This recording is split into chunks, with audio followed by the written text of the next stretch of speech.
Weak state, strong societies. Indeed, a central theme of this book is that the difference between civilian and military regimes in Pakistan is far less than both Western and Pakistani analysts have suggested. A fundamental political fact about Pakistan is that the state, whoever claims to lead it, is weak and the society in its various forms is immensely strong. Anyone or any group with the slightest power in society uses it, among other things, to plunder the state for patronage and favors and to turn their advantage and the workings of the law and the bureaucracy. Hence, the astonishing fact that barely 1% of the population pays income tax and the wealthiest landowners in the country pay no direct taxes at all. As a state auditor in Peshawar said to me with a demoralized giggle, if anyone took taxes seriously, I'd have the most difficult job in the world. But as it is, I have the easiest. The weakness of the state goes far beyond its dependence on patronage for the survival of governments.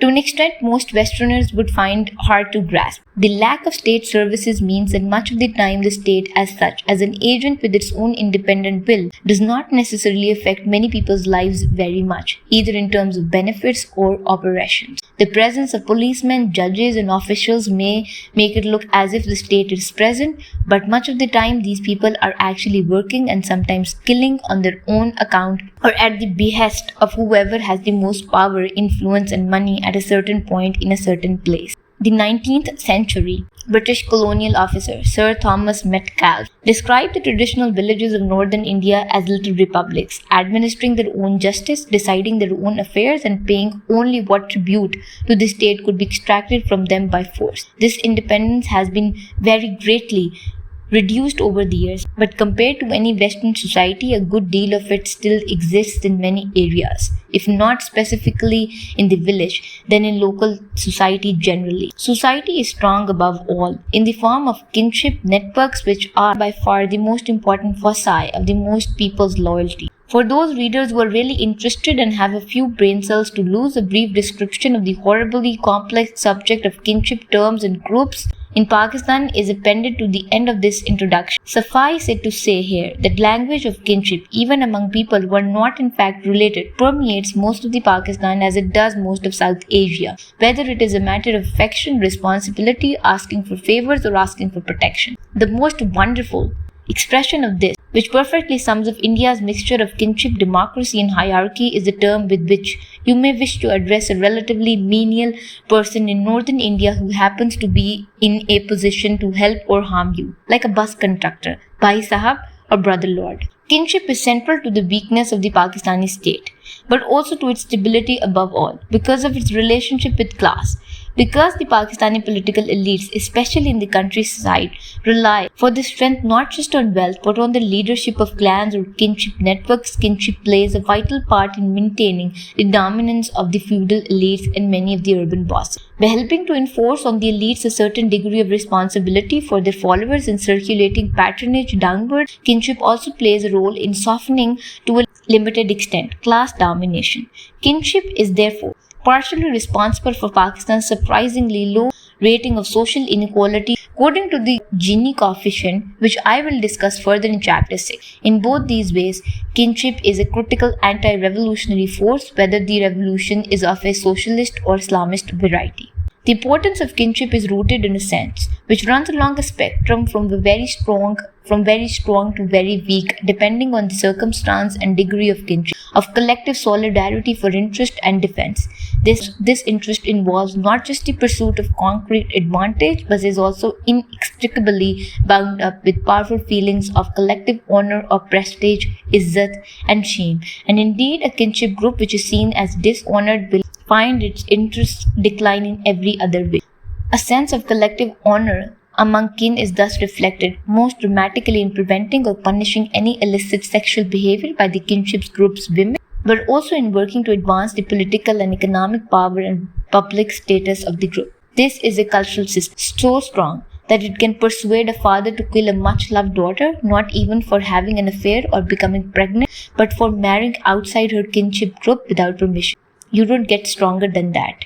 As Elson Shaw and others have noted, the immense strength and flexibility of the kinship system in Pakistan, most of it in India too, are shown among other things by the way in which it has survived more than half a century of the transplantation to the very different climes of Britain.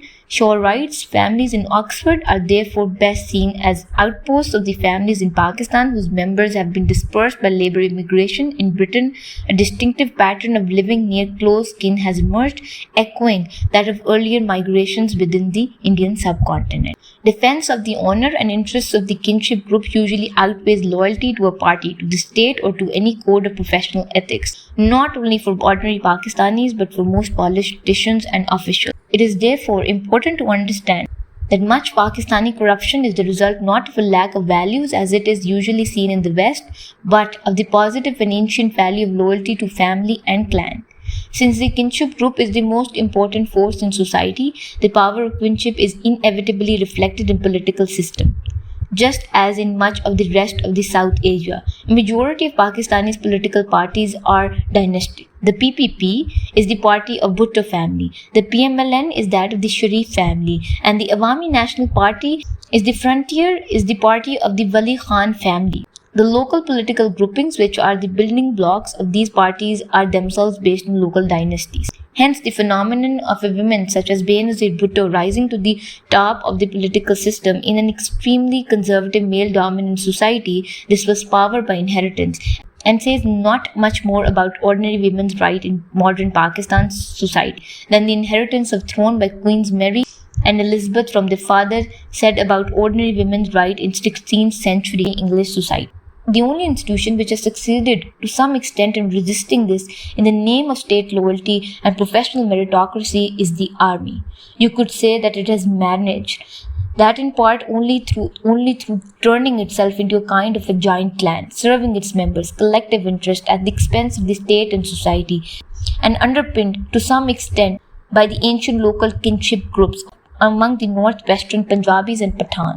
If the importance of kinship links has survived transplantation to the cities of Britain, it is not surprising that it has survived migration to the cities of Pakistan, especially both in cases that British through marriage with people from home villages in Pakistan. The urban populations are continually being swelled and replenished by new migration from the countryside. The continued importance of kinship is a key reason why Pakistan's tremendous rate of urbanization in recent years has not yet led to radical changes in political culture except for reasons I will explain in Karachi. Largely because of the strength of kinship loyalty, Pakistani society is probably strong enough to prevent any attempt to change it radically through Islamist revolution, which is all to the good. But this is only the other face of something which is not so good, which is society's ability to frustrate even the best designed and best intentioned attempts at reform and positive development.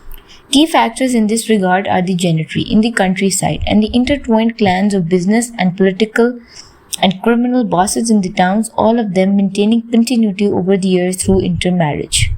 Through intermarriage, often within the extended family or almost always within the wider kinship group. Marriage with members of the same kinship group and when possible of the same extended family is explicitly intended to maintain the strength, solidarity and reliability of these groups against the delusion by outsiders. Shaw writes of the Pakistanis of the Oxford that in the year 2000, almost 50 years after they first arrived in Britain, there had been barely any increase in the portion of marriages with non-kin, and that over the previous 15 years, 59% of marriages had been with first cousins, and the proportion in strongly Pakistani cities such as Bradford is even higher. Greater wealth was perceived, not solely in terms of individual social mobility, although it provides opportunities for this, but in terms of raising the status of a group of kin in relation to their wider brotherly and neighbors in Pakistan. Status derives not only from wealth, mainly in terms of property and business, but also from respectability, primarily expressed by ashraf, noble lifestyle. One element of being considered a man worthy of respect derives from having a reputation as being someone who honors his obligation to kin. Cousin marriage is one of the most important expressions of this obligation. The majority of East Oxford families have not achieved social mobility and status through massive accumulation of property and business. For them, the marriages of the children to the children of siblings in Pakistan is an important symbol of honor and respectability. A public statement that even families separated by continents recognize their mutual obligation. It is above all thanks to locally dominant kinship groups that over the years, beneath the force and spray of Pakistani politics, the underlying currents of Pakistani political life have until recently been so remarkably stable. Civilian governments have come and gone with bewildering rapidity, whether overthrown by military coup or stranded by constantly shifting allegiances of their political supporters. Yet, the same people have gone on running these parties and leading the same people or kinds of people at local level. The same has been true under military governments. None of these changes of government or regime has produced any real change to the deeper structures of Pakistani politics because these are rooted in groups and allegiances which so far have changed with glacial slowness.